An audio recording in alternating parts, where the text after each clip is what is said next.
it's me, Martijn, and I believe that the Huawei Mate 40 Pro is technically the best smartphone in 2020. It's for sure not for everyone, but at least it's getting more easy to recommend, and in this video I will tell you why and what I think of it 4 weeks after the release, so let's get started. Let's start with the two biggest elephants in the room, price and Google. So regarding the price, this is, besides the best smartphone, also one of Huawei's most expensive smartphones. 1,200 euros. At least here in the Netherlands, and that is a lot of money. So next up, to no surprise, there is also no Google. Okay, so before you start throwing comments at me, hear me out. Yes, the very first few Huawei phones without Google were almost impossible to recommend. But it feels to me that Huawei has been working really hard on their ecosystem and software, and that they have come a very long way ever since, and here's why. It is true, Google still cannot be installed or easily sideloaded, but there have been made some very huge improvements with, for example, the app gallery from Huawei, and also more and more apps are being offered or ported, but there's still quite a few that you have to sideload yourself. For example, my own banking app, but also Evernote, Dropbox or Disney+. And there's still many methods to install your favorite apps from, for example, F-Droid or via phone clone. But that all requires some time, energy and effort. What I personally find the most interesting is the wishlist function or feature. So basically what you can do is, for example, my own banking app is not in the Huawei Gallery app.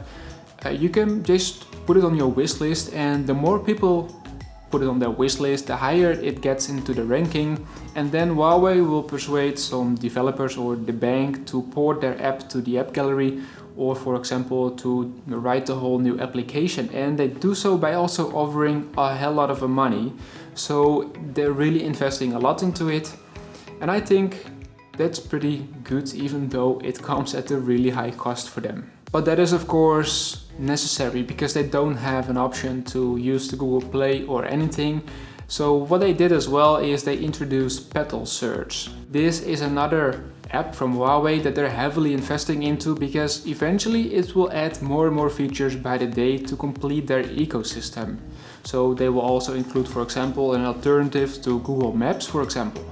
But for now it's a handy tool to install certain apps, and I personally cannot wait to see what else they will bring.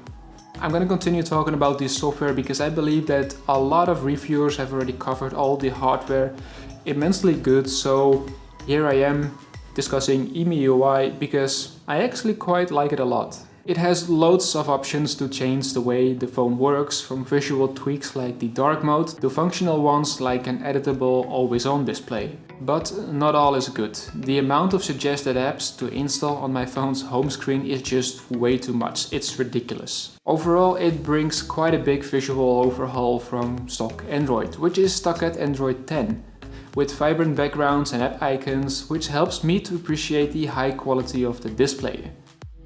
It's really a pleasure to look at, and whether you like the pill-shaped cutout for the selfie camera is up to you. I've mentioned quite a few times the Huawei ecosystem here in this video and in my watch and FreeBuds reviews videos. You can check them out here in the top right corner.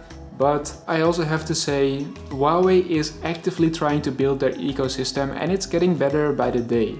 It's now easier than ever before to connect and use your Huawei smartwatch and headphones and get the most out of it with, for example, exclusive features for Huawei smartphone owners.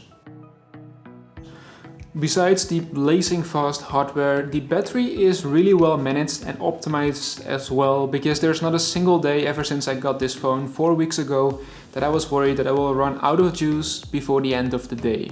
The battery capacity is 4400 mAh, which is about average for a flagship smartphone.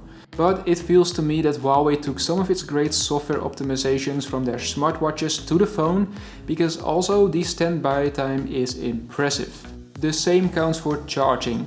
66 watt is a lot. It's the highest I've ever charged a phone with, and it might be the highest, but it's not the fastest. I compared it to, for example, the OnePlus 8T with 65 watt and a 4500 mAh battery, but it was slower to reach the 100% mark. Now, to me, it feels that Huawei put in some safety measures to make sure the battery lasts at least for around 2 to 3 years. But if you want to check it out, you can click here in the top right corner to my comparison video for the battery charging speeds. We've talked about a lot of stuff regarding the software, the battery, and now I want to continue and finish off with the camera, because I believe those three topics are basically what every user is using every single day. So in 2 words, the camera is next level. It's definitely on par with all the other top tier smartphones, and at this level it basically comes down to your personal preference, the modes and the software features. Pictures taken on the Huawei Mate 40 Pro looks fantastic. From scenic shots to close-up subjects to portraits and low light, all is really good.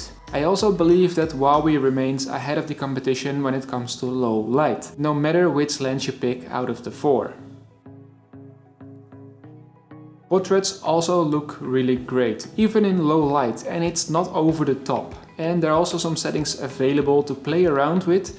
Last but not least, also the video footage looks great, with surprisingly vibrant but realistic colors. It looks to me that Huawei managed to get the panning stutter quite under control, and also the stabilization is really smooth. And what I personally like a lot is that it's possible to seamlessly zoom between different lenses. So in short, I believe the Huawei Mate 40 Pro is a phone of extremes. Yeah, I think that's a pretty good one-liner to bundle everything that this phone holds. From the fastest hardware to 66 watt charging, and from a steep price to impressive cameras to no Google services. And whether that's worth the money, that's totally up to you. The only thing that I can say is that I really enjoyed using this phone. Unfortunately, I have to send it back to Huawei as they loaned me this unit. So thank you so much, Huawei. I also hope that you liked this video. If you did so, please give it a thumbs up. Subscribe in case you haven't already. If you have a comment or question, drop them quickly down below. And then I hope that I can help you out, because after a while I don't have the phone anymore and I cannot answer any specific questions. So let me hear from you. Thank you so much for watching this video, and I hope to see all of you in the next one.